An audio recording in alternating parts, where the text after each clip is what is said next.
Hello, my name's Cat Irving and I'm the Human Remains Conservator at Surgeons' Hall. And today I'd like to talk to you about the Dutch anatomist Frederik Ruysch. Now Ruysch was born in 1638 and he lived a long life. He died at the age of 93. And he was a busy man. He wasn't just a physician, an obstetrician, he taught anatomy at the Surgeons' Guild. He was the Prolector Anatomicus for Amsterdam, which meant that the two permitted public dissections every year were carried out by him. He also gave instruction to midwives, and after 1668, if you wanted to practice midwifery in Amsterdam, you had to sit an exam by Ruysch. And while he was doing all of this, Ruysch was also creating the most extraordinary anatomical preparations.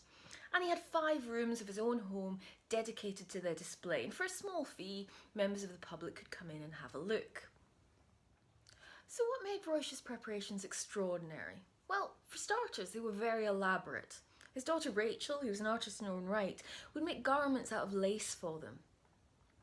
There were interesting juxtapositions like a heart held in a hand.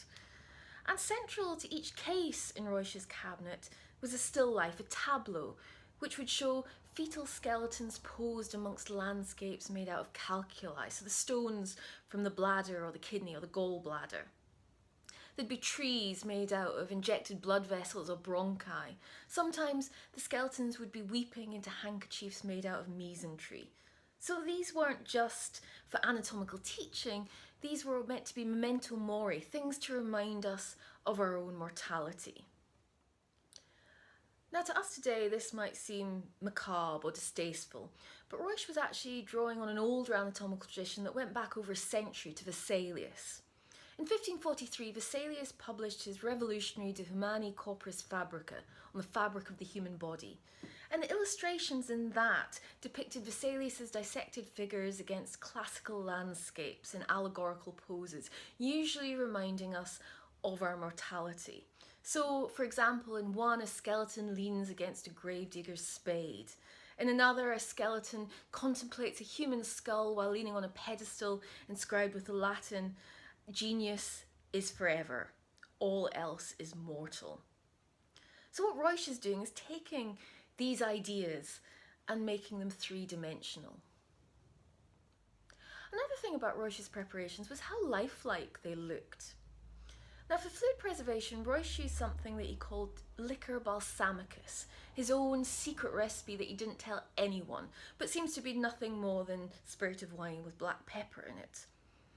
Now, I'm not quite sure what the black pepper was adding, but usually if you preserve something in alcohol, it looks kind of bleached. You can see here this is a fresh lamb's heart compared with a lamb's heart that's been in alcohol for 6 months, and you can see the difference there.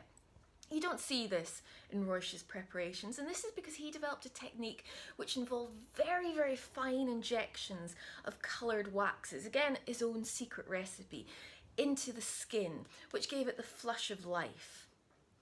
In 1697, Ruysch's collection was visited by Peter the Great of Russia, and Peter the Great looked at one child which had been embalmed by Ruysch and said it looked so lifelike that he wanted to kiss it on the lips.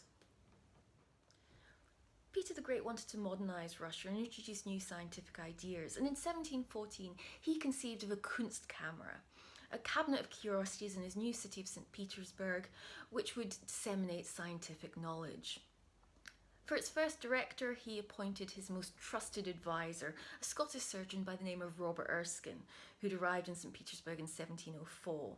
He began his career in Edinburgh when he was 15 years old, apprenticed to a surgeon come apothecary. In 1717, he travelled with the Tsar to see Ruysch's cabinet once again, and shortly afterwards the sale was negotiated, all 2,000 items for 30,000 guilders. It was packed up carefully and shipped to St. Petersburg. Now, not all of it has survived the intervening 300 years, particularly the delicate tableau. They're now only known through illustrations. But 900 of Ruysch's preparations have survived and can still be seen in St. Petersburg today, and I was lucky enough to do that in 2010.